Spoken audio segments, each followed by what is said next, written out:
right, Lewis, thank you for joining us. As we were talking pre-show, I'm hopeful that the audience and the folks that get the chance to listen to this episode gain some insights to what I'll call the other side of just running a business, whatever that line of business is. For Ted and I, it's junk removal. Obviously, there's a tactical piece of going out in the field and hauling away junk. But before you even get to that piece, uh, all that go into sales and marketing and generating leads and being able to send your trucks and teams out to even go to folks' homes and potentially earn some business. So, Lewis, with that said, I'll turn the ball over to you. I know that you've obviously been in the junk removal space, but have transitioned more so to the marketing side of the house and everything that you're doing with your organization. So with that, I'll turn it over to you. Yeah, well, great to be here, guys. Appreciate the opportunity to come chat. Yeah, a little bit of background about how I got into junk. I actually started marketing before I got into junk. So I started my marketing company in 2019, focusing a lot on really just general home service. Kind of fell into remodeling, asphalt paving, tree service. Those were kind of the niches that we were working in up until about May of 2021. And what happened was someone here locally reached out to me who had a junk removal company, and they said, "Hey, can you help me?" And I was like, "This is a really cool niche." Mm. And I ended up quoting him what it would be for us to help him. And he was like, "That's ridiculous. You're just out of your mind." And I got talking to my partner in the marketing business at the time. It was a friend of mine from university, college for you guys stateside. I got talking to him. I was like, as I was researching what it would be like to help this guy, there is so much opportunity here. There was like really not a ton of competition, and it was just right for the picking. No one had done anything with their SEO. And I Mm-hmm. said, what if we just started a company doing this?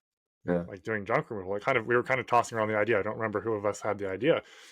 And so we did. He went out and we pretty much started the business in his name, and I was the marketing partner to get going, because I knew that Blue Crocus was my main thing, and I wanted to keep it the main thing. But I was basically spearheading all of the marketing side of the business for the first year, and it was a ton of fun. I never had a chance to grow so hands-on. Obviously, I try to be hands-on with our clients, but a lot of them are just so busy they can't do all the things that I want them to do. Like, hey, go out and connect with this person and do this networking and stuff like that. So I got to throw around a lot of those ideas and actually test them out on our business, from giveaways to trying to do all these different ideas that I always tell people to do for backlinks, testing them out. Some of them worked, some of them didn't. We did a $500 scholarship video entry backlink, and zero people. But no, actually, one person entered. That's how it ended up. One person entered, so it was like nothing. We didn't get any of the exposure that we wanted, and we just forked over $500 to this fellow for the one YouTube video that he submitted. But lots of failures, lots of wins along the way. We gave away free items in the Facebook groups. That was a massive hit. We did a like bi-weekly gift card giveaways with local restaurants. Everyone loves food, and so we found that was a really, really big hit. We basically just posted up. A lot of times I just messaged the restaurant. They give us the gift card for free because they were going to get exposure. So $100 gift card. Then I put it on our page, do the comment to win sort of deal. They'd tag their friends. We get a ton of activity organically, and then we give away the gift card. So testing things out like that. I did like a quick 10-minute podcast that I did and networked with a bunch of business owners, paid that off. And I think in like the first week, we got like a giant clean out off of that. So it was really fun to do the stuff that's not just the digital stuff. So obviously I speak and live and breathe and sleep the digital side, but to be able to go out and do some of the stuff that I'm always like, guys, you got to be trying this stuff to stand out in your market. That Mm-hmm. was the most cool part for me. And then we obviously from day one, I think before we even bought the trailer, we had a website up. We put out all the service pages and really started hammering that and social media. But we didn't run any ads until the winter. So it was all organic from May until I think it was October when we started running some ads just to try and get some more of the demolition jobs for the winter. Yeah, I'm curious. So based on your experience, Lewis, what avenue of, like, if somebody was coming in today and you were just chatting them, they're like, "Hey, I want to start a junk removal company. Where do I get leads?" What would be your number one suggestion there?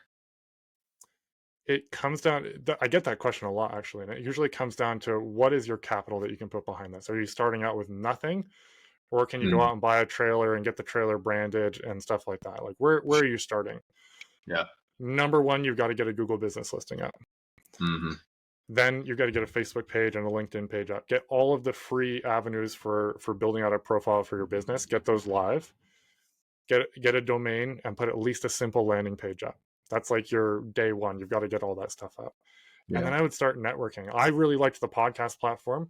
I did like a 5-10 minute podcast. It was like just really quick questions I would ask people about local stuff, and then we'd hop off and I'd put it on YouTube, and we'd get the backlink from that. When I posted it up, they'd post it on their Facebook page, and we'd kind of rock there. I liked that networking. And then the other thing is Facebook groups. I was very active in buy and sell, so I was very familiar with that sort of thing before I got into the marketing agency. So I was in like 20 or 30 local buy and sell groups. So what we did is we would jump in there when we had, a working refrigerator or a dresser that was working, still in good condition. And we'd say, hey guys, we're a new business here. We want to give back to the community. We'd like to save this from going to the dump.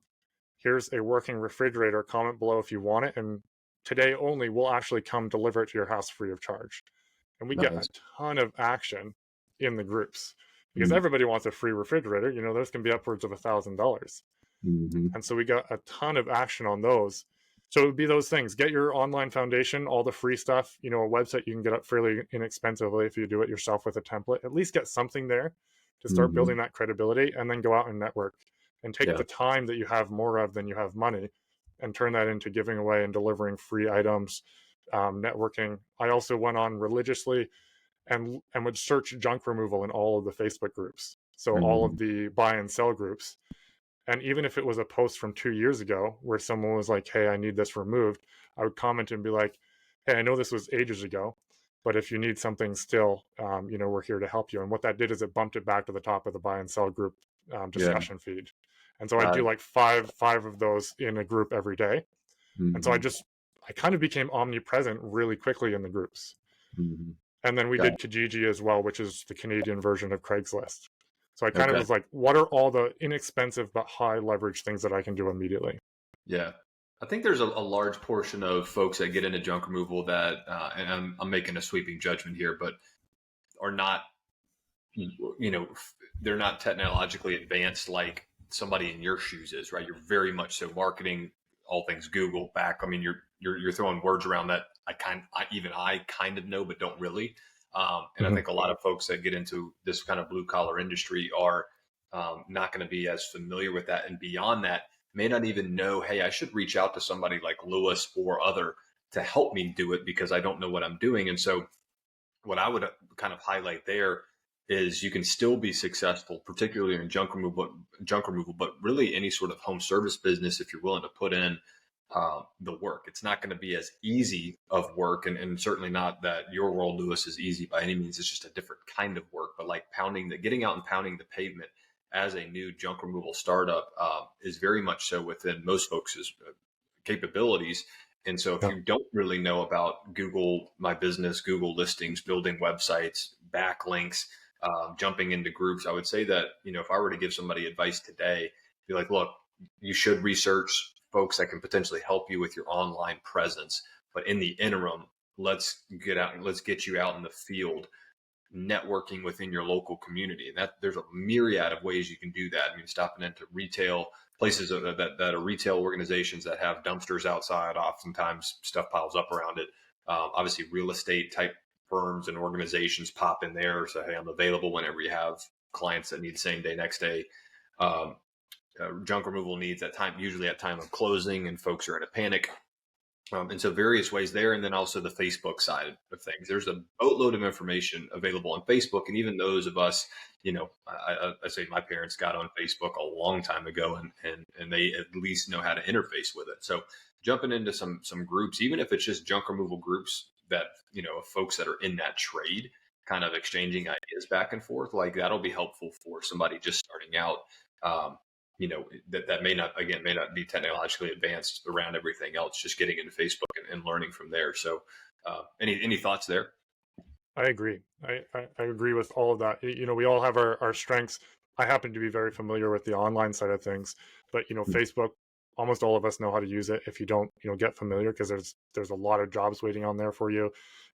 Jumping into I actually started becoming known in the junk removal groups because I came in as someone with questions. I was one Yeah. of the newbies, if you will. I knew the basics of marketing. I knew what I was planning on doing, but I put out questions like, hey, if you had $1,000 to start in your junk removal business, what would you allocate that towards? And I met some really cool people.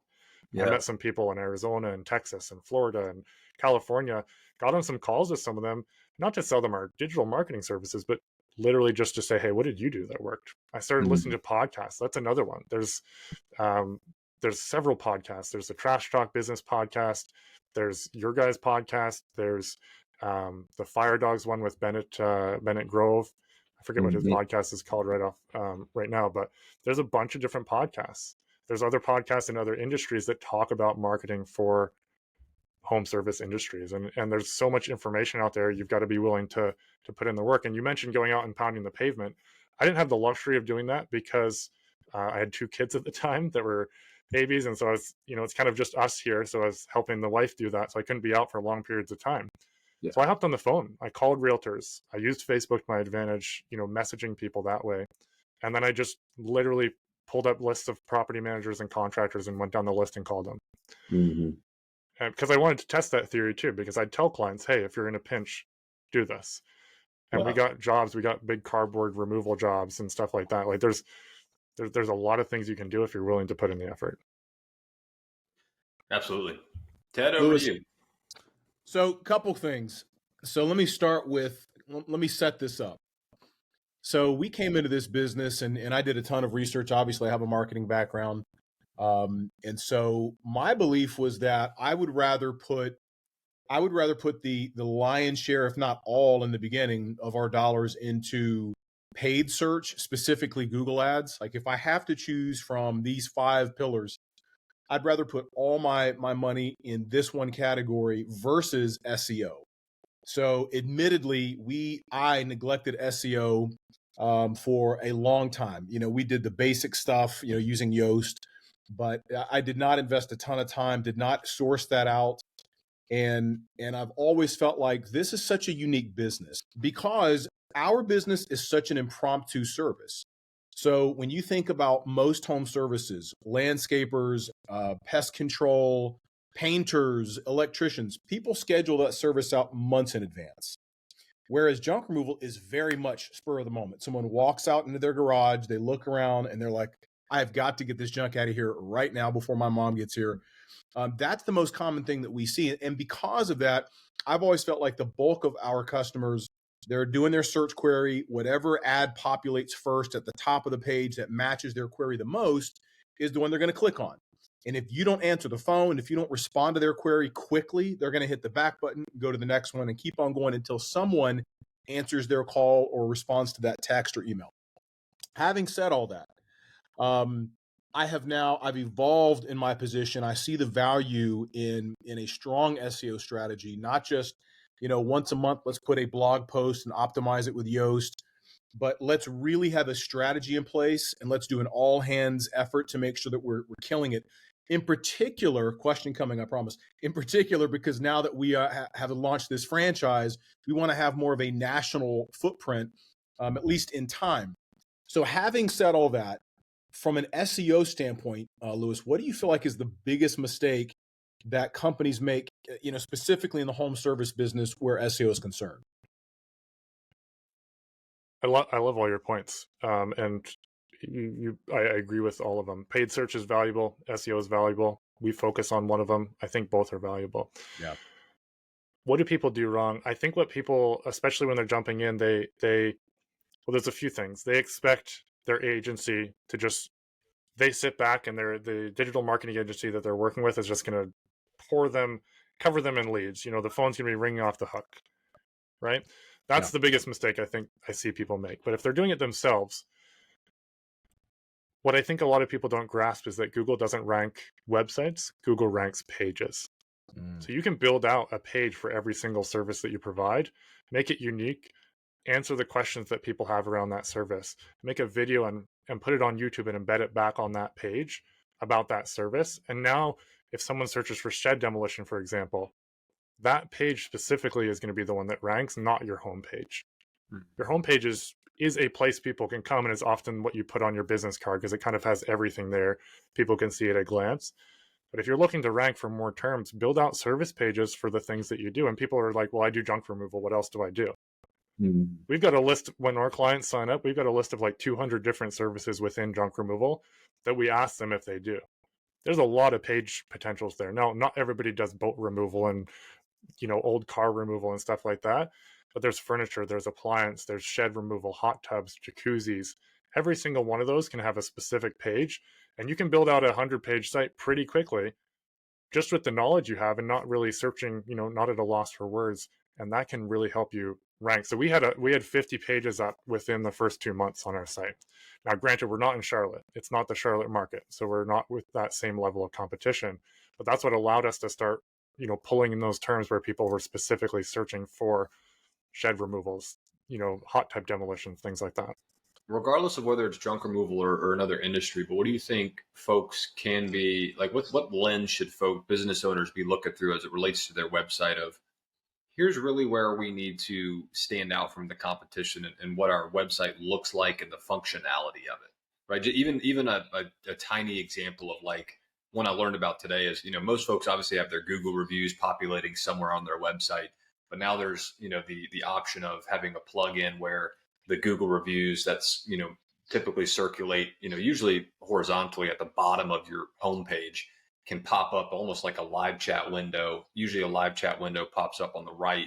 On the left, there's a plugin that will just circulate through your Google reviews. Maybe it pops up for 3 to 5 seconds, goes away, things like that. But what do you think from a website perspective, folks, junk removal, other home service businesses, whatever, can be doing on their websites where a visitor shows up and says, oh, this is way different than the last junk removal website I was at, and I like it? So I don't think I've seen some really ugly sites that rank really well and bring in a lot of leads. So I want to kind of preface it with that.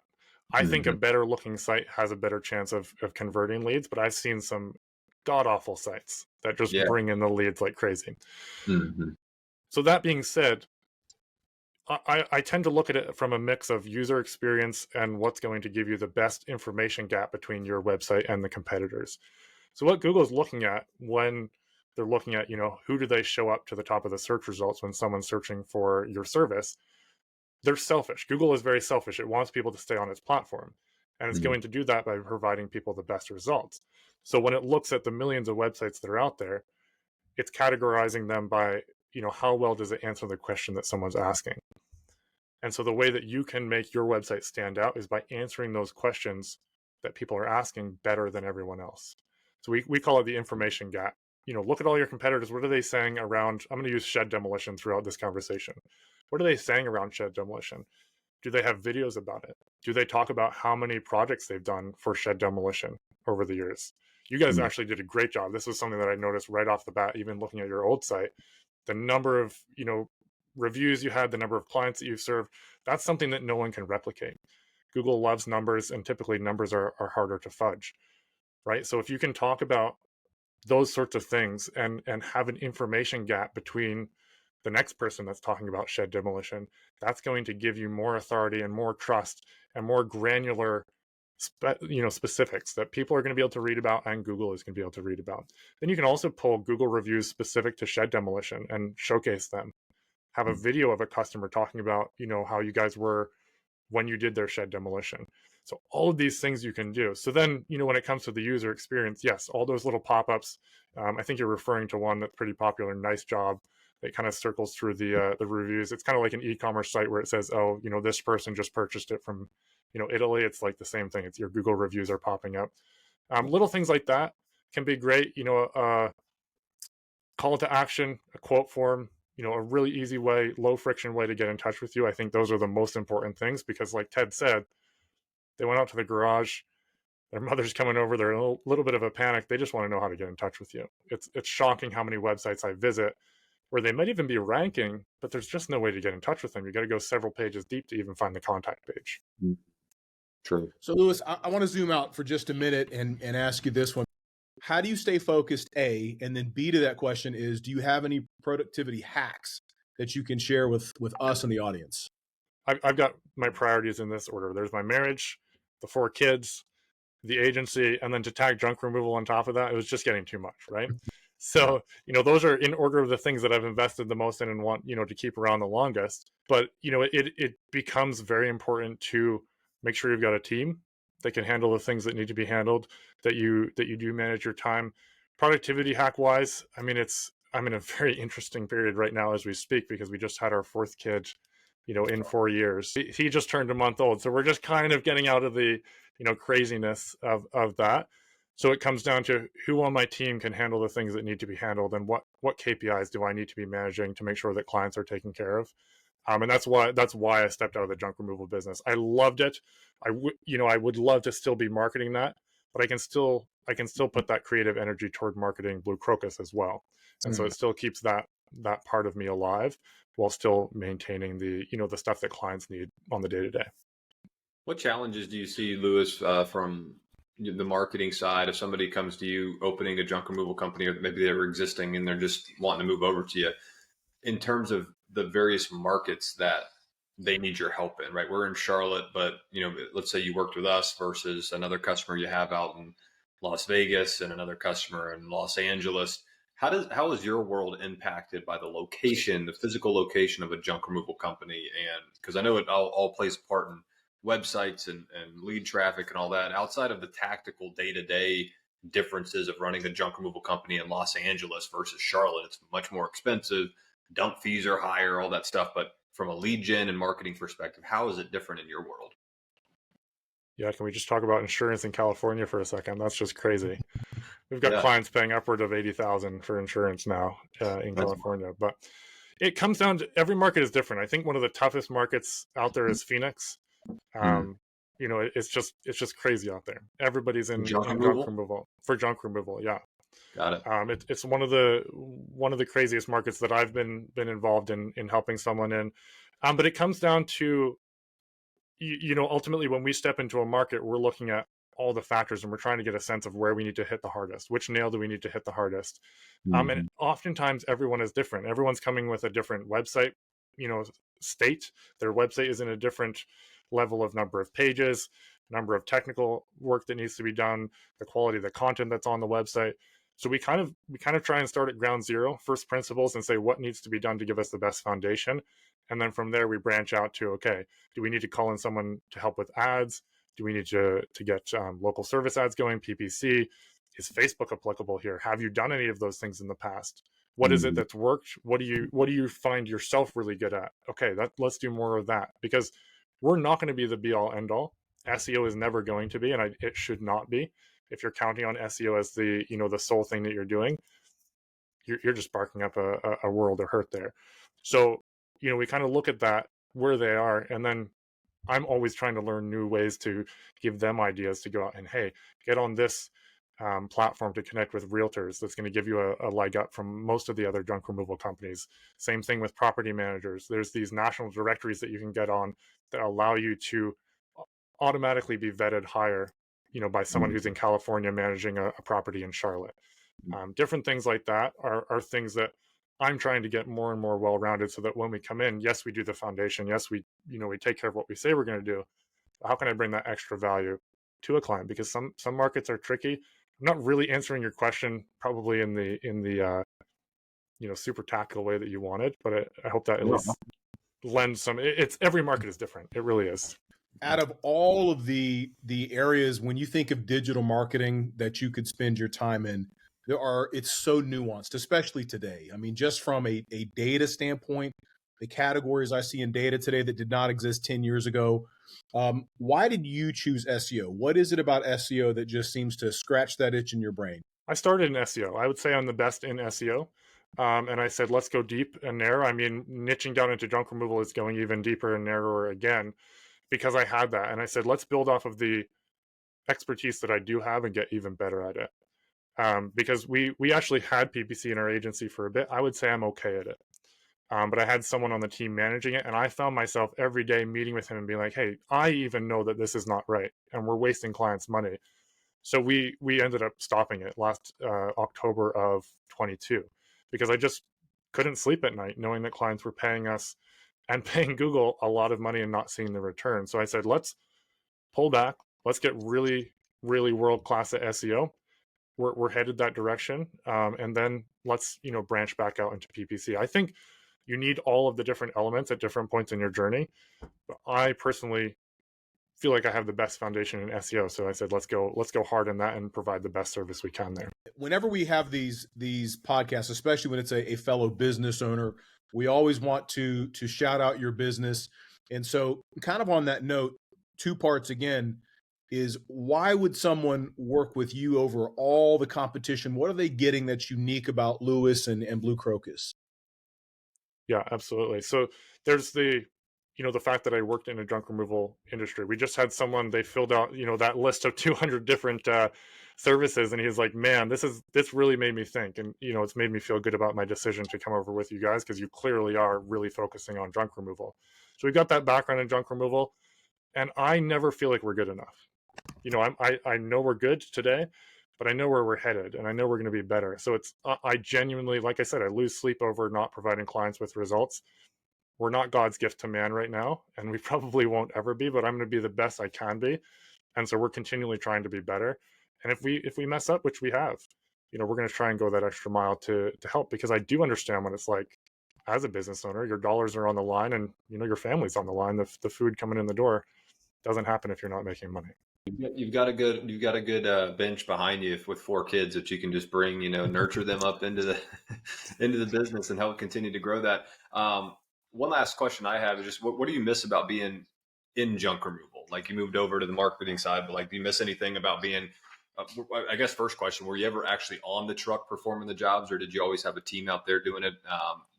If you were on the truck, do you miss being out there, miss interfacing with clients? What's, if anything? Yeah, so with my role in the agency, I was out a couple times on the truck, but I miss the physical side of it. I wish I could have been out more with the kids, and my schedule with that and the agency that I was running already. I had to make sure that I kept my priorities straight.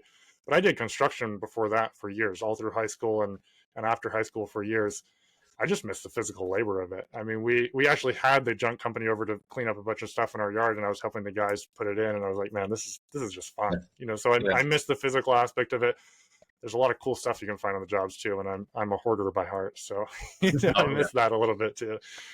Oh yeah. Ted, do you have any other last questions? Well, just how does someone get in touch? If someone is interested in learning more about Blue Crocus, how do they get in touch with you?